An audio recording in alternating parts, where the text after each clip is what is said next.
Good evening. A lecture on the history of skywriting. This is a lecture on skywriting. Mine, I am the sky. Here follows a brief history of my life as a writer. Preface. At first I wrote only for myself, nothing else existed. In the uncounted millennia before the Big Bang, when I was a riot of atmospheres and inexplicable non-gravitational intensities, before the creation of galaxies or cherry trees or rational thought, before the creation of creation, I kept a few notes. I can't call it a diary because day as such did not yet exist, but it had the same solipsistic purpose, to prevent the moments of my own life from being allowed to waste away like a tap left running, as Virginia Woolf put it on page 239 of Volume 1 of her somewhat later contribution to the same genre. Of course, taps as such did not yet exist either, but I'm trying to give an impression of a tendency to self-reproach that I shared with Mrs. Woolf from the beginning. We writers feel the burden of being a subject in process, no matter who we are. Footnote 1. Linear time, a human and mortal invention, makes no sense to me. It goes without saying, insofar as I have always existed and probably will. But I recognize that humans find a temporal framework helpful in grasping larger ideas. So let's pretend that the eras of my development as a writer succeeded one another as days of the week, on a sort of biblical model, with the modification that on the seventh day, rather than resting, I came here. Monday. On Monday, I had innumerable girlfriends and a few boyfriends, and wrote up lists of these with capsule biographies and ratings on a scale of 1 to 10. Also a fair number of sonnets. The universe was expanding, redshift by redshift. Most of my paramours were chunks of frozen rock, miniature suns, minor moons, dwarf planets. I struggled with a few passionate asteroids, but in general avoided asteroids as being too small to get hold of. I was a super hot, super dense young sky, and I liked a good bit of rebound, especially against the cosmic microwave background of that first day of my, so to speak, autobiographical week. It was a rubbery time, nothing nailed down, emotions oscillating like crazy. Every desire broke me open in a dawn of Tiepolo pink. Yet I have to say I was never more physically fit. Due to the level of G-force pressure experienced during cosmogonic workouts, I could chart hourly improvements in bone density, lymphatic drainage, and overall mood. Sex was my angel of reality on Monday, better than bowling or daily aspirin. I did not worry about being exhausted by Tuesday, but then, late Monday night, a certain Alcmene broke my heart and I had to pause. Alcmene was a nymph of Argos with light brown hair. She was unusually tall. And speaking metaphorically, there were no nymphs or light brown hair or tall or short at the time. There was hydrogen, there was helium, there were nuclei interreacting in an atmosphere of persistent radio noise at a temperature slightly above absolute zero. But a nymph makes a good story, and given the pace of activity on Monday, I had to fall back on narrative cliché. So, during that era of my unbridled panspermia and serial fireball fusions, I was coupling with nymphs and engendering heavy elements all over the universe. I kept a list, as I said, and Alcmene was number 1408.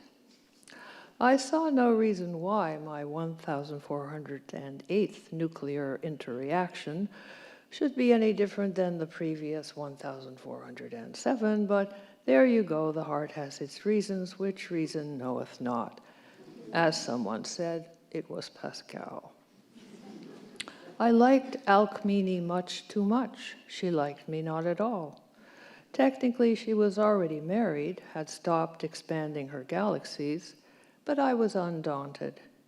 She told me she found me an inelegant solution to a non-essential problem. And in fact, the night I had my way with her, she went immediately down the hall and slept with her husband. The result of this three-angled sex act was Heracles, a creature in whom matter decoupled from light. Born with a twofold nature, half mortal, half immortal, not a single incandescent clarity existing everywhere at once like me, Heracles was a thing of ordinary substance, a thing with specific life and limits in space and time. In other words, he had to die. Christopher Hitchens once said to me that having a child is like your own heart walking around in another body. So there went my own heart walking towards its own death, every millennium, every hour closer. I could not bear this. I decided to make a deal with the laws of physics, or maybe it was the laws of metaphysics. I get those two confused. Anyway, we all agreed that if Heracles were to set himself on fire and burn to death, his finite human nature could be purged away in the flames and leave the infinite part, the part like me. I thought this a clever solution. Unfortunately, I overlooked the essence of death as an event. It happens in time. For a mortal creature, death is instantaneous. You're alive 1 minute, you're dead the next. But for a creature who exists like myself, outside time, death has no instant. I have no instant. I am at all times. I have to watch my most beloved child burn to death at all times, and I always will. Monday is the day I learned not to make deals with the system. Tuesday, I became clouds. Possibly a defensive measure. Everyone loves clouds. They lift the heart, they lift the eye. Actually, they lift the heart because they lift the eye. Cognitive scientists say that people place gods in the high blue sky because looking up causes a rush of dopamine in the brain. Yet, clouds do more than draw your eye upwards. They invent your imagination. This happens on a small scale when you lie on your back on a hill on a summer day, gazing up and saying, "Oh, look, that one's a camel. There's Werner Herzog, a can opener, the Taj Mahal." The interpretation and reinterpretation of shifting shapes of clouds is one of the most basic exercises in free imagining known to you, dwellers on the earth. Also useful for reminding you that most of the ideas you conceive about the world are fragmentary, fugitive, self-ruining, and soon forgotten. However, when I talk within my framework of autobiography as a writer about inventing the imagination, I mean something else. For a while, during the so-called Enlightenment era, when human beings in general, especially highbrow middle-class Europeans, were so gripped by rationalism and so besotted with notions of intellectual control that natural science lectures offered on topics from hydraulics, magnetics, and mathematics to volcanoes and the operations of the human heart were attended by hundreds of people. During that, as I say, tender-minded era, I made myself available to analysis. I gave them to believe that I, the clouds, could be reduced to a typology. It was hard work. I had to replace the shapeless caprice of my atmospheres with 4 basic cloud types. I had to edit the indecipherably fluid filigree of my language into a dry-as-dust classificatory system, replete with Latin terminology. And beyond that, I had to be flirtatious.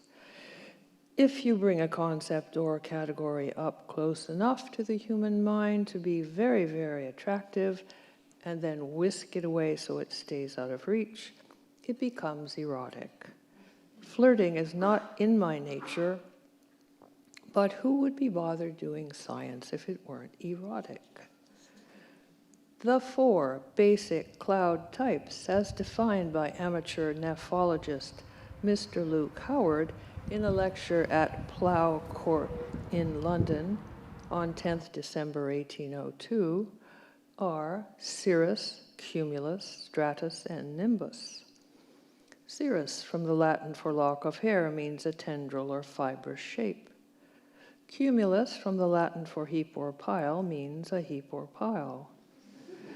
Stratus, from the Latin for layer, means a horizontal band, and nimbus, Latin cloud, is a rainy combination of all 3 previous types. It was, let me repeat, hard work to dash about the universe impersonating these 4 cloud formations, not to mention the ceaseless transitions between them with their seductive lacy gaps, and to keep this up day and night for years until Mr. Luke Howard gathered enough data for his taxonomy. It was an athletic time for me. I had to practice a lot. And the tricky thing about practicing, if you're the sky, is there's nowhere to go to be alone. You are already everywhere. I won't burden you with the solution I found to this. It involves string theory, and we haven't got to that day of the week yet. Mr. Luke Howard's taxonomy of clouds was just one small component of the scientization of all things that began with Descartes and has shaped the mess in which the present world finds itself. Still, I am perversely proud to have been part of it, insofar as my contribution was a work of fiction and ought to have subverted the whole taxonomic process. I admit I was surprised when reason prevailed, and from this learned never to be surprised when reason prevails, especially if reason's data are imaginary. At the same time, the experience refreshed and refocused my own creative process. Let me quote here John Cage: "Something has to be done to get us free of our memories and choices." Wednesday. Exhausted with hauling myself around the upper air in cloud masquerade, I decided on Wednesday to sit at my desk, use the telephone, and do an interview. I interviewed pebbles and small rocks. Insofar as I have, so to speak, all the time in the world, I could interview all the pebbles and small rocks in the world simultaneously. Even so, it was a quiet experience. The questions were formulated as a sort of quiz. Here's a précis of the most interesting answers they gave to the questions. 1, smoothness. 2, the Crumbine-Phi scale of sedimentology. 3, Mars.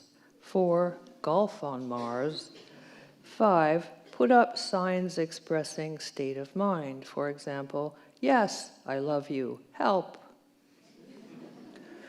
My questions had been concerned with the following areas respectively. 1, criteria for racial or class prejudice in your community. 2, a better way to judge the National Book Awards. 3, favorite vacation spot. 4, favorite vacation activity. And 5, what you would do first if you had hands.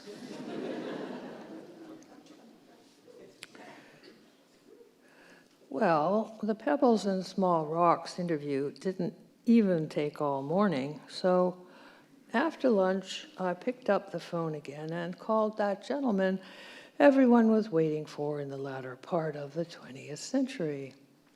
Here is a transcription of our chat.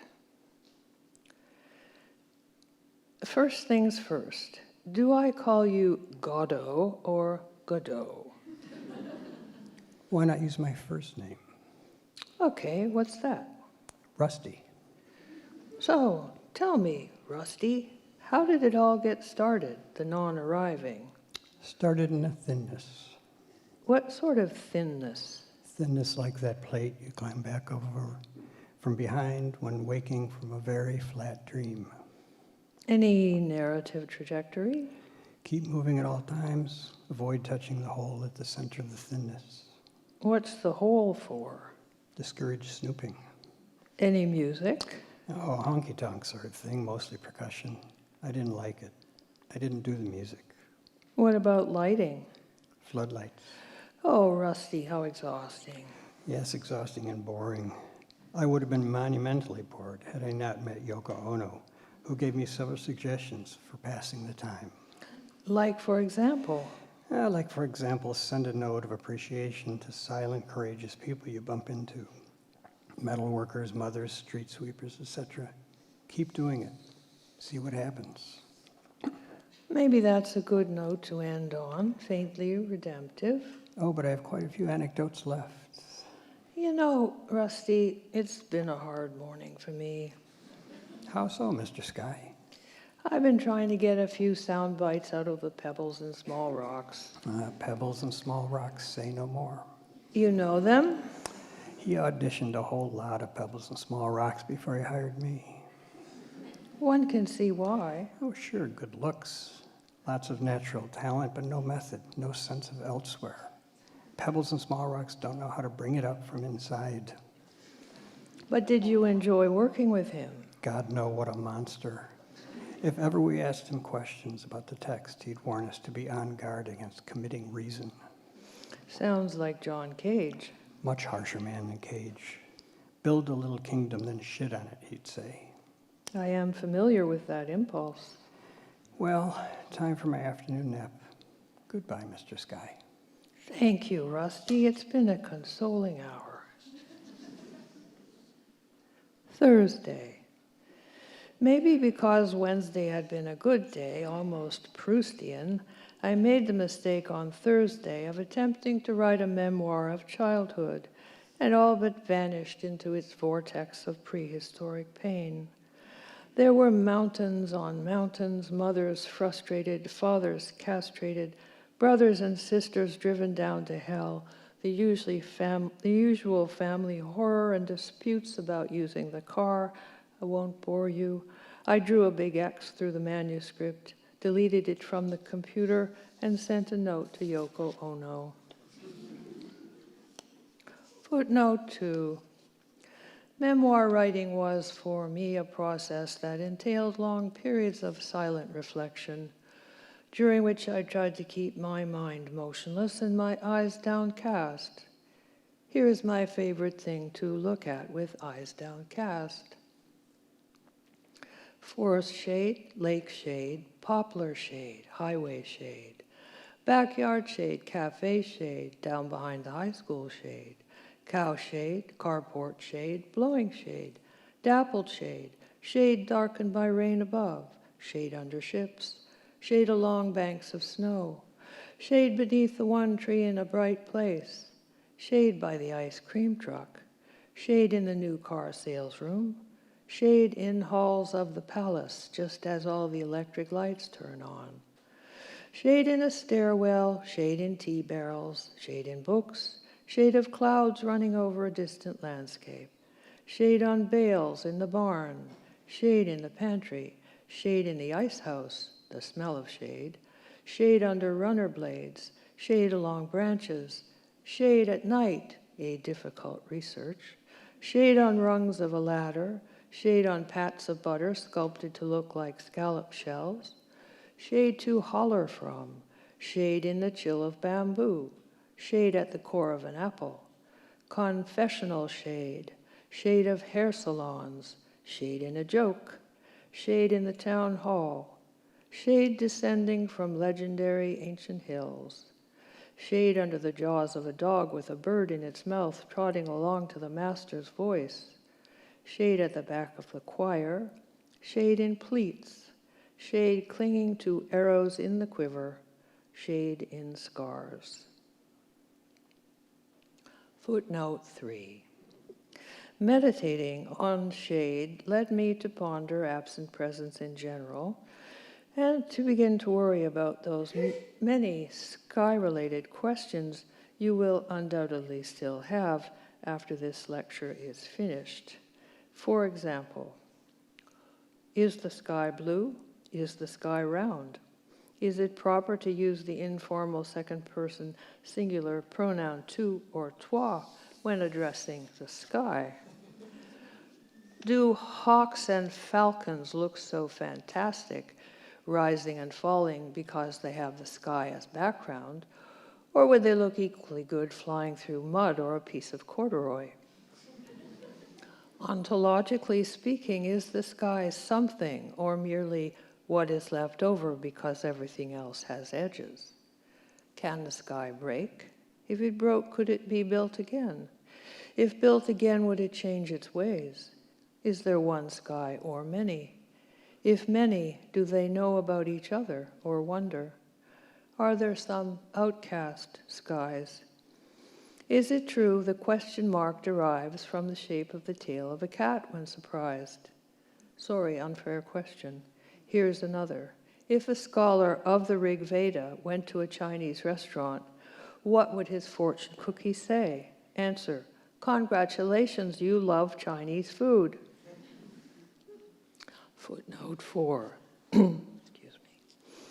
Now that we are so well embarked on footnotes, which have their own sort of sluggish energy, here's 4 minutes of deleted material from Wednesday's interview with Rusty. What did your father do? Cows. How many cows? Oh, 5, 6. Did you help with the cows? Every day, down to the river we went. What were those days like? Long. What did you do? Talk to them. Talk to the cows. No, mostly to the plants. I studied all the plants, tasted all the plants, and talked to all the plants, introduced them to one another. Why talk to the plants, not to the cows? Plants don't know how to listen. Plants know how to listen. Cows don't. Cows are crazy, especially ours. Ours never got enough to eat. People think cows are fat and peaceful. Those are government cows. The government buses those cows ahead anywhere. They're going to have a photo op. Those are the cows that show up on TV, living the good life. But ours were scrawny, terrible, ran all over the place. But still, those cow herding days must have been good training for you, for the non-arriving. I guess. Because it seems to me that although waiting is hard, especially waiting for something never arrives, never arriving is hard too and has just about as much waiting in it. Well, I got a talent for it. Me too, actually. Being the sky involves a fair amount of just hanging there. Oh, it's very different. Different how? Well, one thing, I have to keep out of sight. But then also, this is a factor very few people appreciate about my work. Non-arriving isn't one big, simple thing. It's different every time, every case unique. It's tricky, layered psychological work. Analogies like web and maze come to mind. A long, painful, undirected intimacy between strangers with no common goal. Ideally, I make a slow appeal to feelings unexpressed and end by drawing tears from a stone. Sounds like the secret police. Piss load of research gone into all this. Spare me. Maybe later. But here's a question I've been curious about for years, Rusty. Why do you never arrive? I know it's your job, your assignment, your role in the play, but tell me the truth. Isn't there something deeper going on? Like what? Like bearing witness to the atrocities of our time. Nope. Really? Never gave a fart for atrocities. You're not calling history to account? You're not using silence to speak louder than words? Or put us all in the rear-view mirror of our mean and ending world? Nope. And we should draw no apocalyptic conclusions whatsoever from your steely reticence? You know what? Every October I rake apocalyptic conclusions into a pile in the backyards, and I burn them. Do you? But I suspect we've lost track of your original question. Which was, why don't you arrive? Why don't I arrive? Yes. Okay, I'll give you an answer, but you won't like it. You'll say we can't end there. Shoot. Who told me this was my Uncle Roy. I liked Uncle Roy, a little short man full of fantastic alibis. He worked for the State Department for a long time, then made a fortune by inventing the You Are Here map for public places. You know, that big map they have in parks and metro stops. And the thing about the You Are Here map is, by the time it's been up a year or a year and a half, the U is entirely rubbed off. No kidding. So says Uncle Roy. They rub it right off. Everybody wants to touch the U when they're lost. Oh, Has to be painted back on. I suppose it would. That's one guy's entire job all day long. Go around repainting second-person pronouns on You Are Here maps. What about the red dot? Fact is, the red dot doesn't usually disappear. It's just the U. Haunting. Different kind of paint. Oh. So let me do a question. Okay, you do a question. How do you think our interview went? This interview? You're the expert, after all. I'm just an amateur. And I'm intrigued how other people go about their craft. Well, to be honest, Rusty, I was a little disappointed in my own performance. In the sense that all the interviews I hear on the radio have at least once and probably several times the question, and how did that make you feel? But I didn't find any place to work it in with you. I'll tell you what. I'll ask you that question. Just out of the blue? No, I'll give you a context. Here, let's say it's the dusk in America. You're not the sky anymore. You're some traveling salesman driving along the freeway, and you pass one of those suburban, what do you call it, housing developments, with a lot of little houses all the same, and a big billboard that says, if you lived here, you'd already be home. How does that make you feel? Wow, Rusty, what a great question. I have to think about that. Take your time. In fact, it makes me feel sad then happy, happy then sad. And here I'll quote Proust, who was, with that weird, devious moral power of his, able to capture in words so perfectly this quintessential experience of all the creeping creatures that creep upon the earth. Quote, "And so it was from the Guermantes way that I learned to distinguish those states of mind that follow one another in me during certain periods, and that even go so far as to divide up each day among them, one returning to drive away the other with the punctuality of a fever, contiguous, but so exterior to one another, so lacking in means of communication among them, that I can no longer understand, no longer even picture to myself in the one what I desired or feared or accomplished in the other." Close quote. That was Swan's Way, translated by Lydia Davis. I like it. Me too. Friday. On Friday, I decided to delegate. Why do all this thankless work writing if I can hire a ghost? So for a while, I experimented with sky writers, sky typers, and sky dot matrix printers. There are aeronautical experts who perform all these media in little airplanes that exude picturesque white smoke. I have to say, though, I was dismayed by the level of invention overall. I had envisioned epic poems in hexameter verse arcing across the heavens from Patagonia to Paris. Instead, I got I Love You, Doris, and ads for Lucky Strike. But halfway through Friday, I realized I was on the wrong track.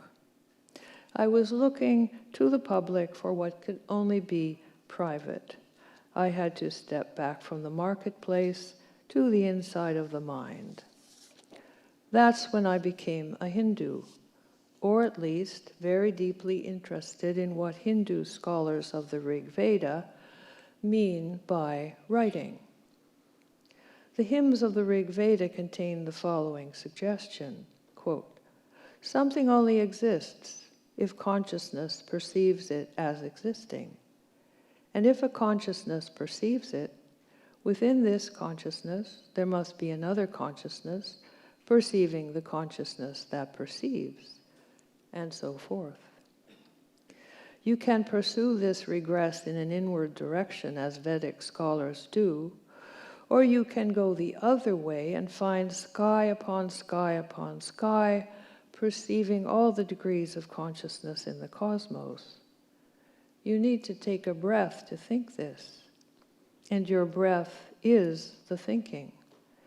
We think each other back and forth, your mind and me. We write one another. Put this a different way.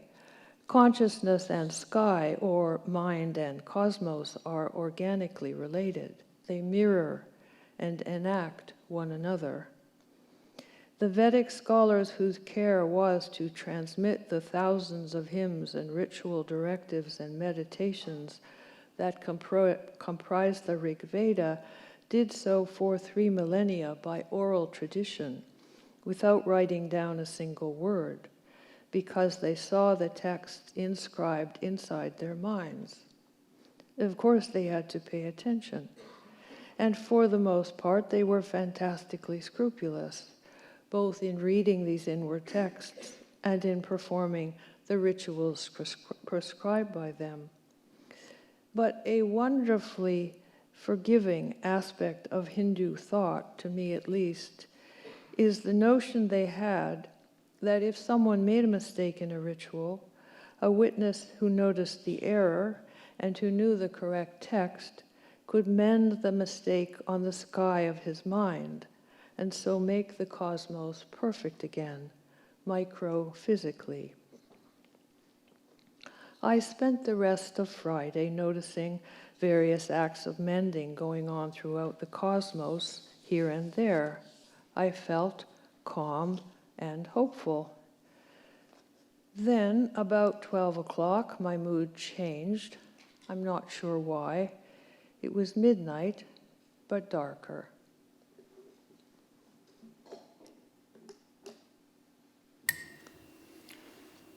استيقظت يوم السبت متضارب الأفكار، وأدركت بخبرتي الشخصية أن هناك منطقة هائلة ما زالت غير مفسرة وغير مستكشفة. إن السماء كوسيلة للإبادة. الحرب هي إحدى حقائق الحياة لكل المخلوقات الزاحفة التي تزحف على الأرض، كما يصفها سفر التكوين في اليوم السادس.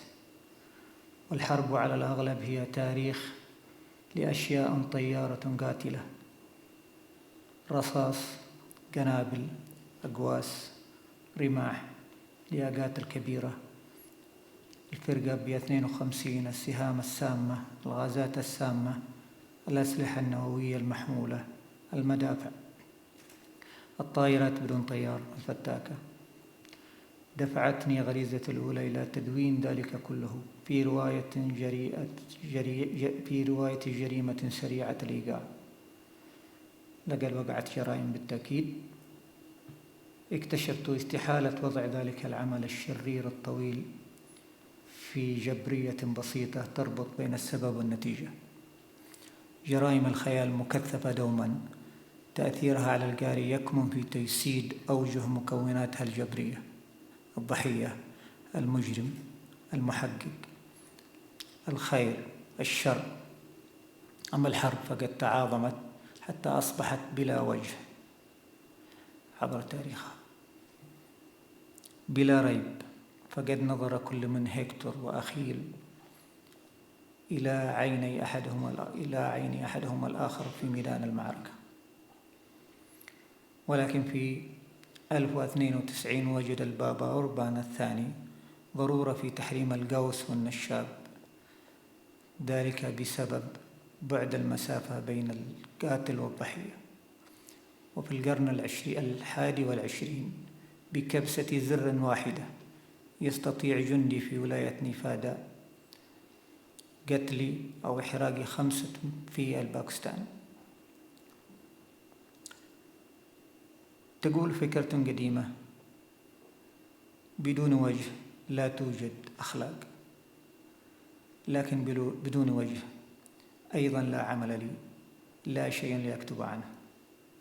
لا أحد يستطيع بناء جملة باستعمال الأفعال فقط، ولا أحد قادر على سرد قصة دون أن يؤمن بحقيقة الآخرين. وبعد أنا لم أتوقع منك أيتها المخلوقات الزاحفة يا من تزحفون على الأرض أن تكفوا عن رغبتكم في الحرب في وقت قريب، وأنا لم أتوقع ولن أتوقف عن إيصال رغباتكم الهستيرية عبر أثيري الأزرق. هذا ما نحن عليه. Saturday was the day to acknowledge this.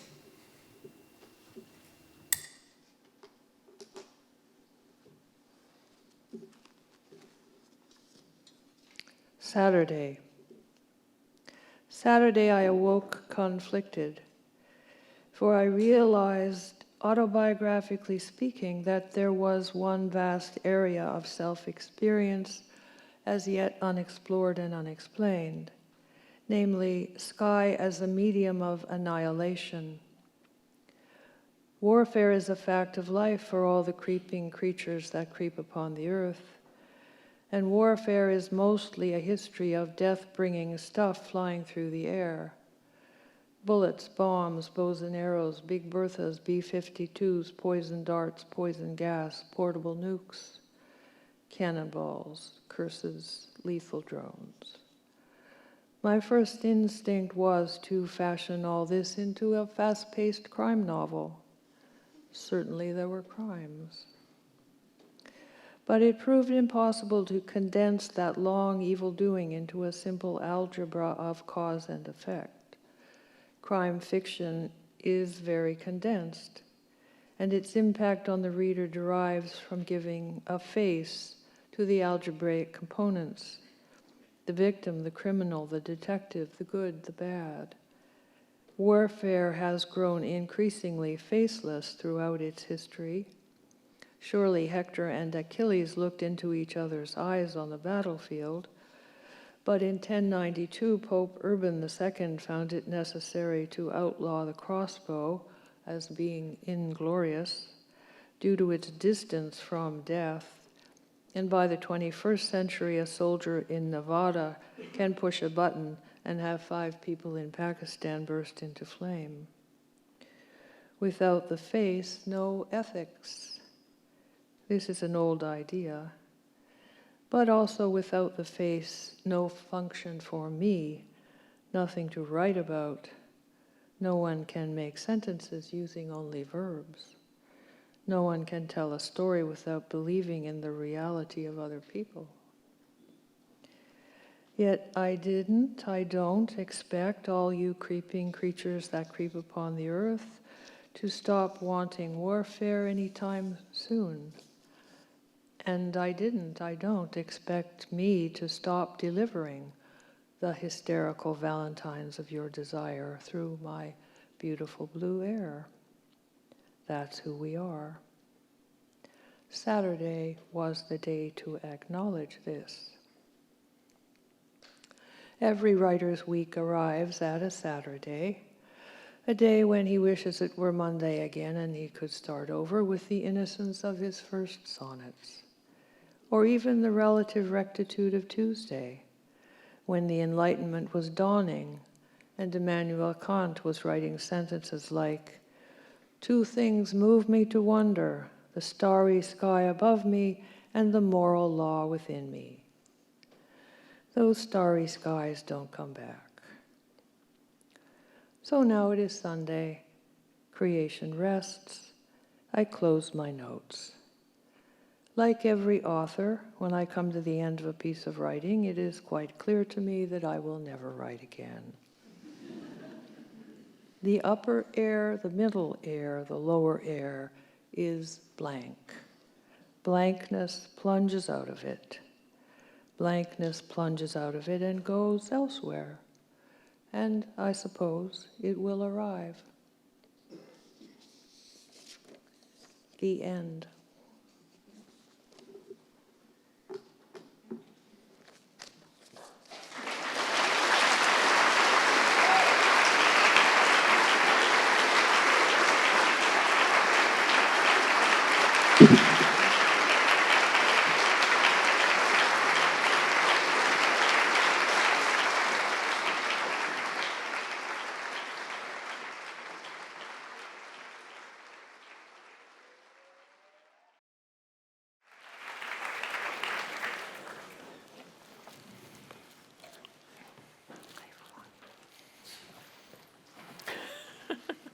Let's all do this.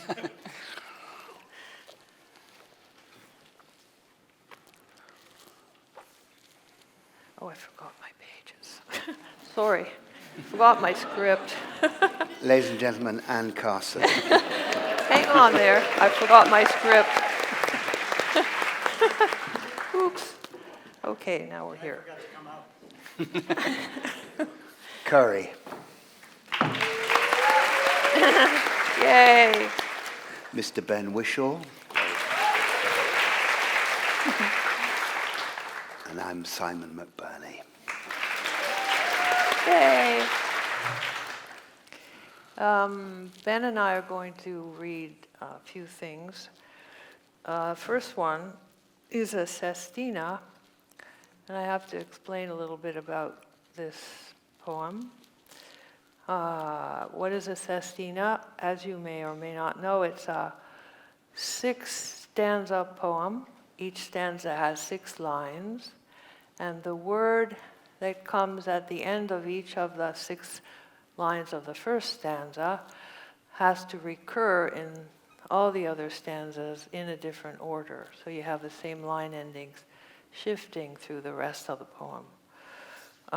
It also concerns this one, a poet named Hipponax, who lived in the 6th century BC in Greece, and who was famed for being the first, perhaps the only poet of that time who wrote poems about the underclass, the poor, the deprived, the disabled, the sick, the lunatic, the miserable people. And he claimed to be one of those people himself. And among the experiences of the underclass that he describes is a ritual called scapegoat ritual, which you may have heard of. We use the word scapegoat in a sort of watered down way in English to mean somebody who sort of takes the blame.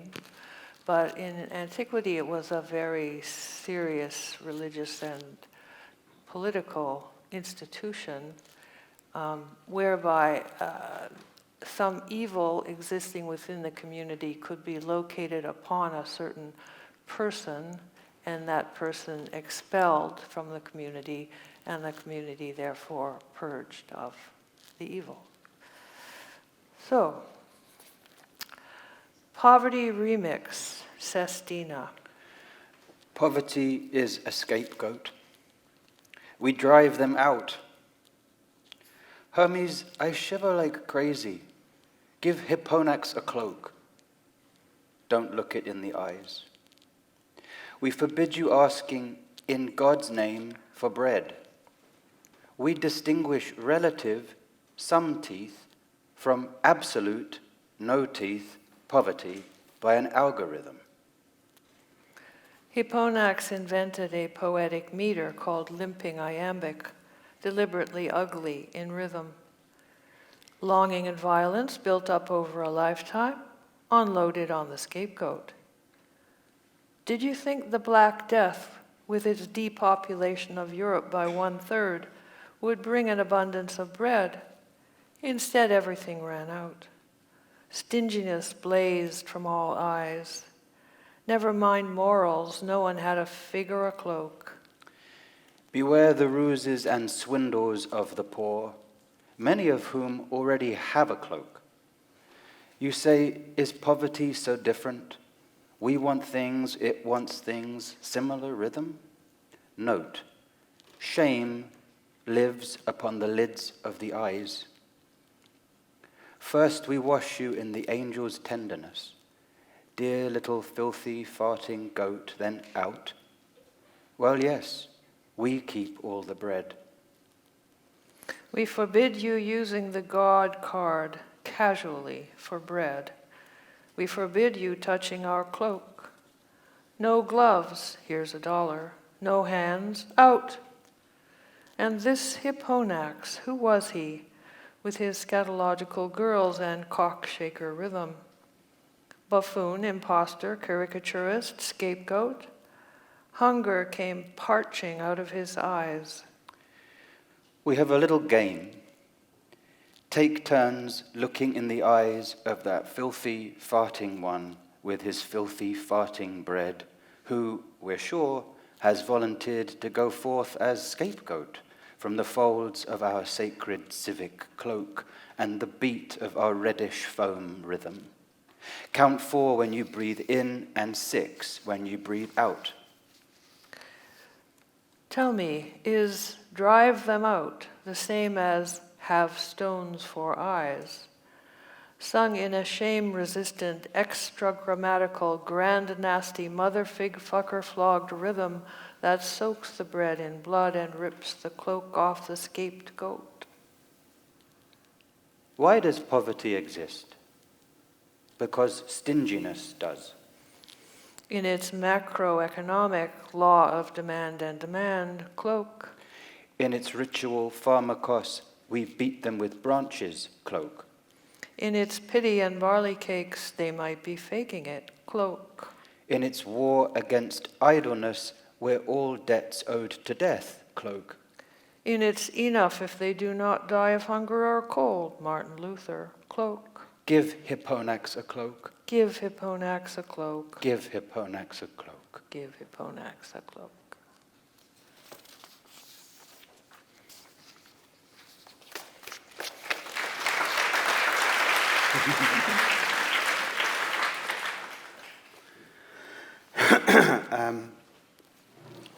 So I wanted to start by asking, how do you sustain morale during a long project? Lutheran guilt.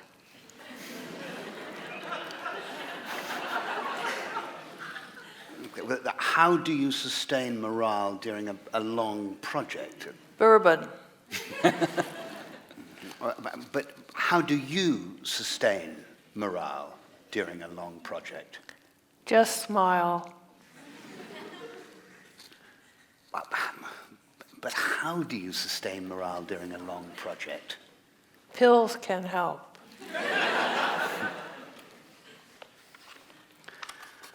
The fate of the earth. The fate of me. The fate of you. The fate of Faisal. The fate of the court where Faisal will plead his case. The fate of the court's bias. Every court has a bias. It sifts to the surface gradually. The fate of whomever we drink to after court. The fate of that branch of mathematics that deals with dead-end depth. The fate of Yemen, where Faisal will probably never return. The fate of the engineering job Faisal had in Yemen before the events in question. The fate of the simple random walk and its difference from the homesick random walk. Concepts from a mathematics textbook I read once about dead-end depth. The fate of Montreal, where Faisal lives now. The fate of his family, the ones still alive back in Yemen, and the fate of the bridal couple still alive whose wedding was the target of the drone pilot. Mistake. The fate of the others, not still alive. Mistake. The fate of the moon that rose over us as we drove through the mountains of Pennsylvania to be present at Faisal's day in court.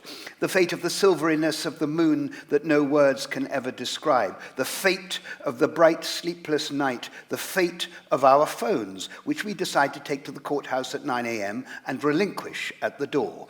The fate of the two guys doing a job interview in the cafeteria where we stopped for coffee on the way to courtroom 31. Been around the block, says one guy. Army does the billing, says the other guy. The fate of so many men in suits and ties. The fate of being lost in marble corridors. The fate of being much too early at courtroom 31. The fate of the knot of lawyers who surround Faisal as he enters in a new suit. The fate of congratulating him on his new suit. The fate of his smile. His smile is great. The fate of the numerous clerks who pour glasses of water for the judges and generally fuss around. The fate of the pearls worn by Judge Tollard, who sits on the far right of the bench, which curve like teeth below her actual teeth. The fate of straining to hear what Faisal's lawyer, with his back to us, says to the judges. The fate of him perhaps saying that the government is asking the court to refrain from judging, asking the court to step back without knowing what it is stepping back from.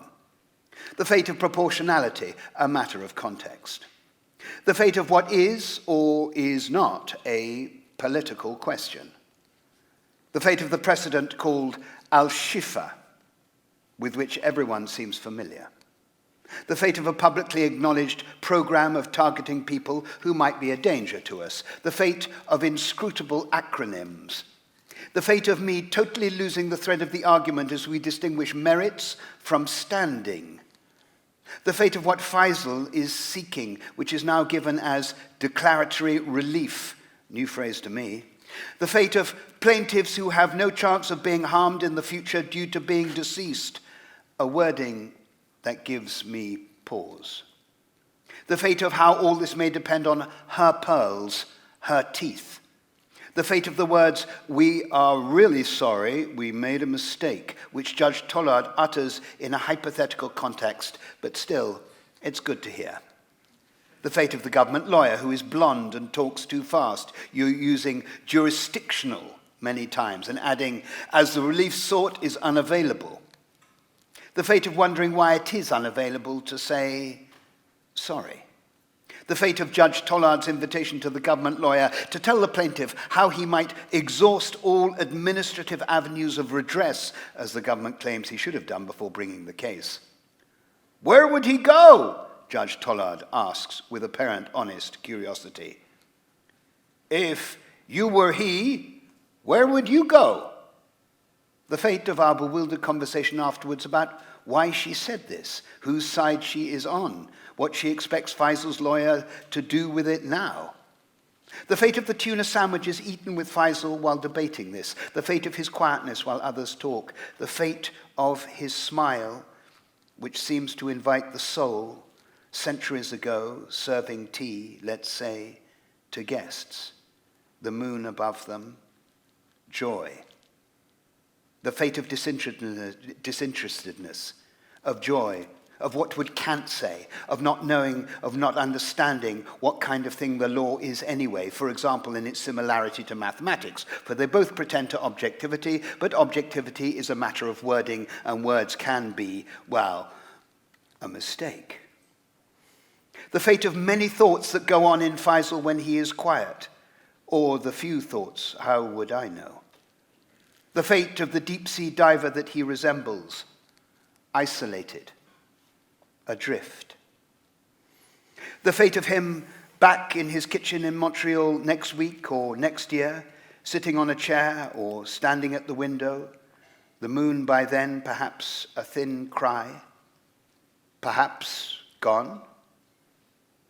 The fate of simplicity, of randomness, of homesickness, of dead ends, of souls.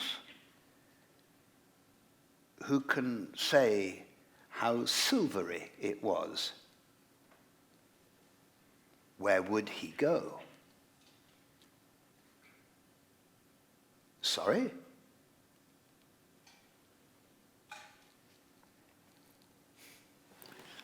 Nicely done.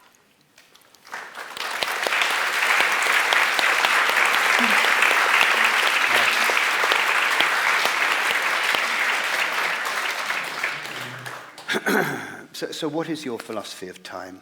Oh, just a minute. Have it here. Everyone's hanging with bated breath, Anne. I feel like I'm in a giant chestnut.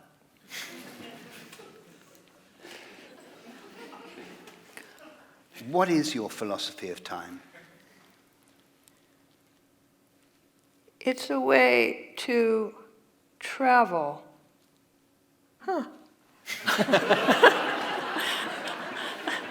Yeah, but what is your philosophy of time? Bourbon.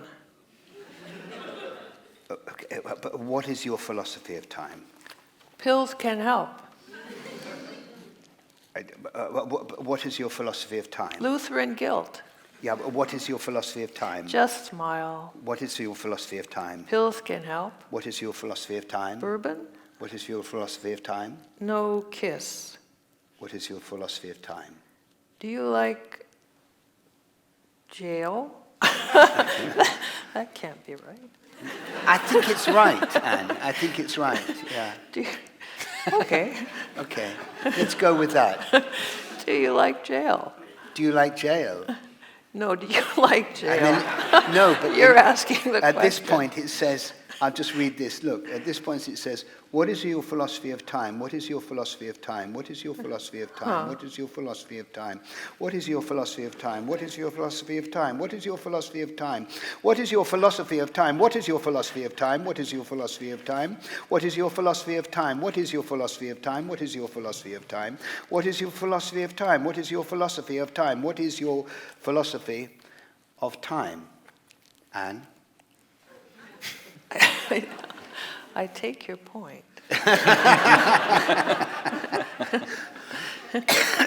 Do you like jail? I love these. I love all these bits in the book. But I wanted to ask one question, which is, who is Faisal? Oh, yeah. Faisal is... Because you said that he was the... You were speaking Faisal's words in the... Yes, you can do that. Hello?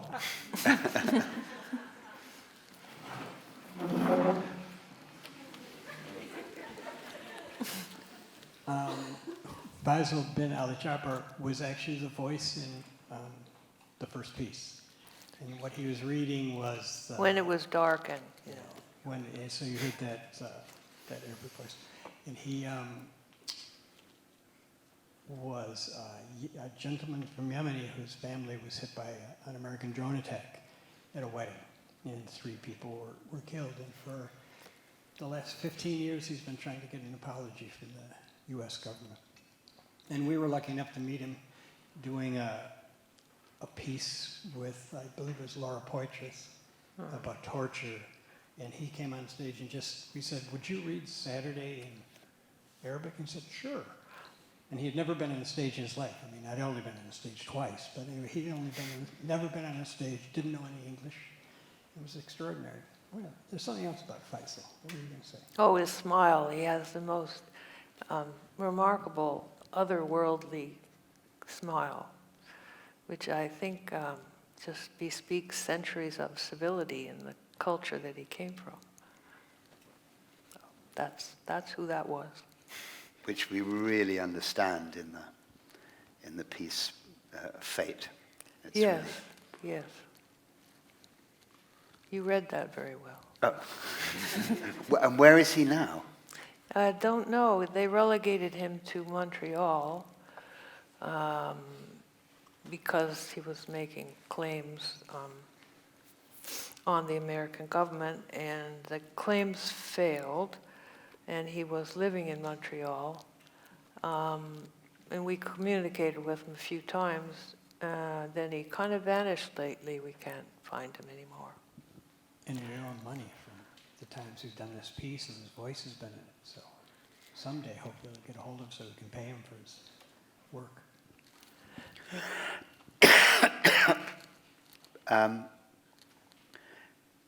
I mean, one of the things I love about this is that, so why is it called Wrong Norma? Because I'm often wrong, is the real reason. These are pieces, often when you make a collection of a book that's a collection of things, people look for coherence in the collection and want or expect a rationale of why they're together, why they're in a certain order. But I didn't have that, so I thought since it was incoherent as a collection, that I'd just call it wrong.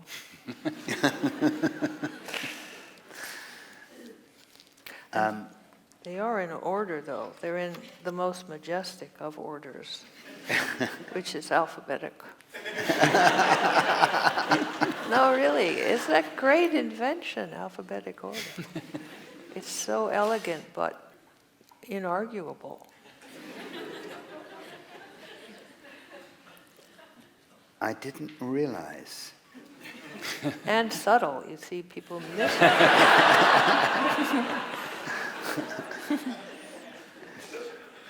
Yeah, but it's incredibly funny, and of course what happens is, as you read it through, you make all sorts of connections, because that's what we do. We do. That's right, the meaning of psychoanalysis, I think. Actually, you can make anything into a story. Yeah. Would you like to read another one Ben with and I Ben? are going to read another thing from here. This one is called Saturday Night as an Adult.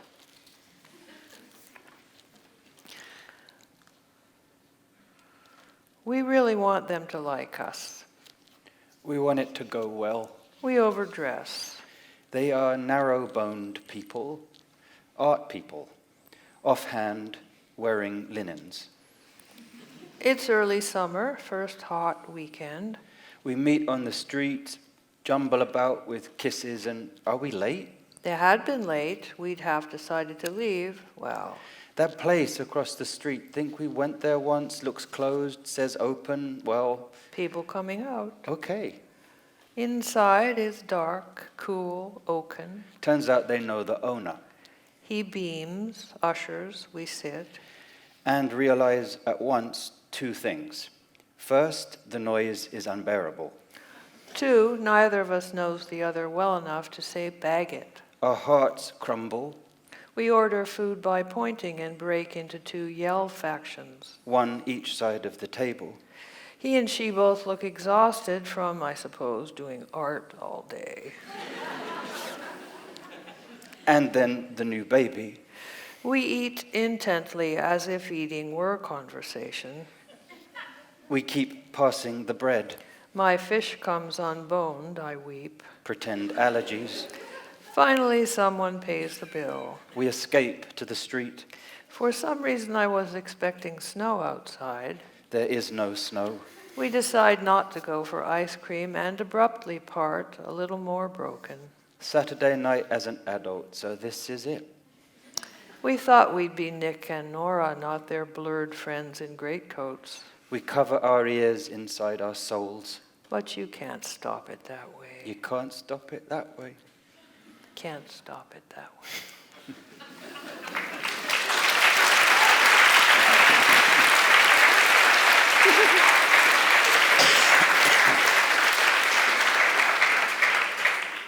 So we had prepared this evening so very, very well. We had prepared it with great care. We had got onto a Zoom call, and you and Currie were in Iceland. Yes. And by way of really pertinent questions about your literary output, why do you live in Iceland? We live in Iceland because we like emptiness, and it's a pretty empty place. I mean, landscape-wise, there being no trees. So mostly lava, rock, and ocean. But then more concretely, we went there originally to do an art project with some people, and then we met more people, and the people are special, especially kind, and we decided to stay. So we bought a part of a house, and now we stay. Yes, you showed me. It was very beautiful. We could see the sea. Yeah, the sea is right there beside the house. And the volcano, of which you may have heard, is visible every evening across the fjord. It's a comforting presence. Oh, my story? You want me to tell my story about Iceland? Of course we do. No. This is about, oh, okay, well. He pretends he doesn't want to. You see, it was all very carefully scripted, this, by Anne. And in fact, I was on the train and we said, right, well, we'll work it out in the sequence of non sequiturs, because the book is a sequence of non sequiturs in which the reader or the audience has to find meaning. So perhaps by telling a story about Iceland, they will then wonder what, in about a year's time, what that... Anyway, I was delayed today, so we didn't get any rehearsal, because a journey which takes an hour and a half took 5.5 from where I live in Stroud. I don't know if somebody threw themselves in front of the train, but not ours anyway, but who knows what happened. But Iceland... talking of journeys, my father, for reasons best known to him, and my mother decided in 1966 to take us, and I think my brother is here, to take us on a holiday to Iceland. At that point, you say that Iceland is now empty. At that point, it was completely empty. Yeah. It was even empty of tourists. And so we put a car on a boat and sailed to Iceland. It took 3 days, and there was a force 8 gale, and my mother was sick continuously, and I was very excited because the waves came right over the top of the boat, and the sailors made me a birthday cake, which I showed to my mother, who promptly vomited. And then we arrived in Iceland, but the night before we were taken up on deck to see a glow in the horizon, and that was Surtsey erupting. Oh, yes. Yeah, and it's now an island with vegetation on it. And we arrived sick in Iceland, completely ill-equipped, because my father, for reasons best known to himself, had brought a frame tent suitable for very still and warm air in the south of France. And that's what we were sleeping in. And this was the end of summer, so the snows were already arriving. It was early September, yes. And it was already very cold. Anyway, we survived that, but when we arrived in Reykjavik, we were all very hungry, and we got off the boat and went up the stairs. For some reason, the restaurant was up some stairs in a wooden hut, and my father said, "Oh, excellent, there is an oxtail soup, a brown soup. Let's order some of that. And a beetroot soup. Let's order soup that will settle our stomachs." Yeah. And the soup came, and the brown soup was in fact chocolate soup. And the pink soup was in fact raspberry soup. And what we didn't know at the time was that in Iceland, you very often start the meal with a sweet soup. So that was our time in Iceland. Is that still the case? Well, they've learned not to offer the chocolate soup to tourists. Yeah, I don't. They do have a Christmas tradition of eating not soup, sweet soup first, but rice pudding with an almond in it. And whoever gets the almond gets a gift. But the reasoning behind that is in the old days, people were, it was a farming culture mostly, and people were very poor because you can't farm, rocks. So it was kind of a hard life. So Christmas, they didn't have a turkey or a pheasant or something, and they thought if they made people eat rice pudding first, they'd be full really fast and they wouldn't notice their own disappointment at having no turkey or anything else, which is, I think, sad but true. Is Captain here? Are you here, Captain? Is that true? Oh, come on. But it's a good story. True-ish. Okay, well, we'll go with that. I was just saying about the wind, which is when we first went there, 20 years ago or something. We lived in this little town called Stickisholmer, and we were complaining to the mayor about how windy it was, and she said, "It's not windy. This school bus has only blown off the road twice this year." And so, And so, what was written in Iceland? Was anything of this written in Iceland? I've no idea. You don't remember where you wrote each sentence, do you? Absolutely the correct answer, which has led us Thank you. nowhere. I just was interested, yes. If you gave me a particular example, I might know, but I can't just off the cuff say what I wrote where. We've only just begun. We've only just begun. I wrote that on my back porch in Michigan. I do remember that. See, real questions are boring. Yeah, you should go back to the philosophy of time, or we could read this other piece. You can read that other piece. Ben and I have one more little piece, which is called What I Like About You, Baby.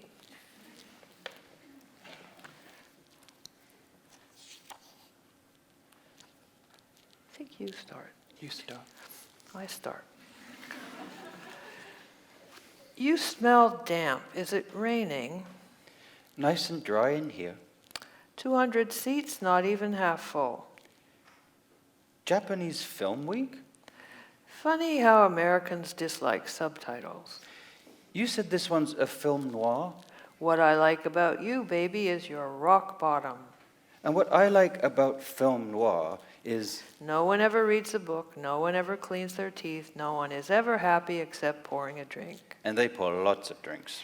Is there a way to win? No, baby, but there's a way to lose more slowly. Oh, stop. Remember that one we saw where the guy lost his gun? Lost what? We saw it here, I'm pretty sure. Here? Impossible. The first time we came here, yes? All those years ago? Oh, no. It was Japanese Film Week then, too, I remember. I think not. No. It had those old-fashioned subtitles, yes. Wait a minute. Was there a phone booth? Subtitles went by too fast. I remember a scene in a phone booth. Everyone sweating, crammed in a phone booth. That was a different movie. But remember phone booth? No, it wasn't that he lost it. Someone stole it from his jacket on the bus. Stole what? His gun. You always liked really different movies than me. Hard not to like classic film noir. I just remember the heat. That summer, wasn't it the hottest on record or something? You mean in the movie? The reason we went to that movie was the heat, to get out of the heat. No, it was fall. I'm sure it was fall. I've always associated us coming here with leaves falling. Really? Yes, leaves falling, and that haiku poem about having no home. What poem? Was it a haiku? Rilke? No, I don't know. I lost the book. Anyway, the phone booth scene was the best part. That was a different movie. I don't think so. I've been remembering that fall. We used to meet in movie theaters. We met in the underpass. Your parents didn't like me. We met in the park. What was that movie? I adored that movie, not the film noir, the other one. The love suicide. Lovers running in a field. And the raspberries stain her dress. Just the slide of those facts. Was it a joke? Were we mad? Sometimes love is a mess. But a solid mess. I brought my service revolver. Who paid for the hotel? That night, was it a joke? You pointed it at my heart. I remember the smell of leaves. I'd do anything you said. We met anywhere it was dark. There were headlights going by. You had your mother's credit card. You said love should be damnation. You said, I'm doing this for you. There were headlights in your eyes. The chill smell of leaves. Just the slide of these facts. Was I wrong? Were you laughing? You had it wrapped in a fancy napkin from the hotel. It was all so weird and simple. You were maybe a bit off balance then, a bit delirious. A bit deformed. Or was there love? Can love deform? Some sort of shadow invading your soul, or The fact is, we had a pact. there's just her running in a field with the light behind her. We could never agree Not much dialogue at all. on who would go first, And the light is coming out of everything. and he lifts his gun and shoots her through the heart. The fact is, A movie's just bright things and dark things changing places. subtitles went by too fast. So what about the phone booth scene? It was a different movie. I'm going for popcorn. Quiet, it's starting. Well, actually, it's ending. Thank you.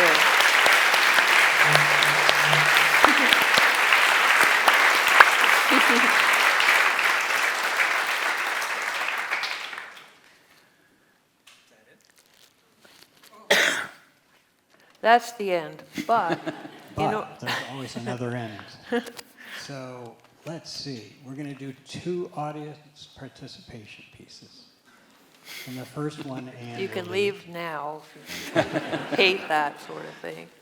So first of all, we're going to do an interactive short talk, which means I do a part and you do a part, and it comes together to form a short meaning. So for this talk, there's 2 parts for you. I have here chorus A and chorus B. Chorus A, your line is, let's buy it, with an exclamation mark at the end. Practice, 1, 2, 3. Let's buy it. Splendid. Chorus B, your line is, what a bargain. 1, 2, 3. What a bargain. Okay, remember your lines.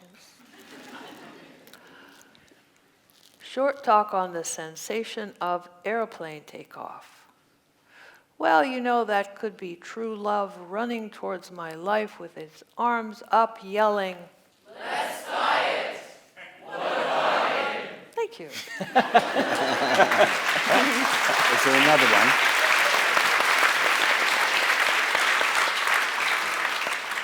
Okay, now this one will be tougher. So, since Yoko Ono was in our piece, and Yoko has a big show at the Tate, we're going to do one of Yoko's pieces. It's a piece she did originally called Scream, and she did it, one of the last times she did it was when Trump was elected president, and she went outside the Dakota and she screamed at the top of her lungs for some interminable amount of time. Since then, you know, Laurie Anderson and other artists have had screams in their piece. So what we're going to do tonight is we're going to scream for Yoko for joy. She's 90 years old. So we're going to scream everybody at the top of their lungs for 10 seconds. Okay, is everybody ready? I'll count. He's counting. Okay, it's good. 10 seconds, everybody. 1, okay. 2. Hang on a moment. I think we should. Okay. Everybody so limber should up stand. a little bit. Okay. Like this. Hands down here. Right. Hands in the air. Everybody. Hands in the air. Come on. Everybody hands in the air. That's right. Now, like that. There you go. Tired. 1, 2, 3.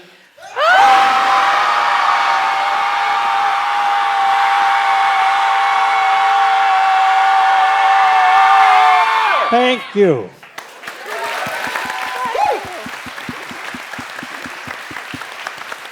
Oh, good. Do you want to stop now, or do you want to stop? Yeah. Okay. Thank you, everybody. Thank you very much. Ladies and gentlemen, Anne Carson.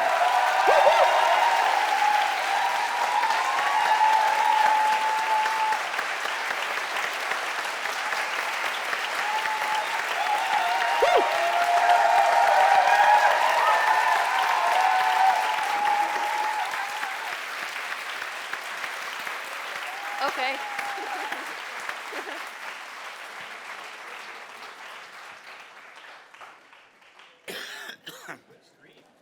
Yeah, really good screen. Yeah.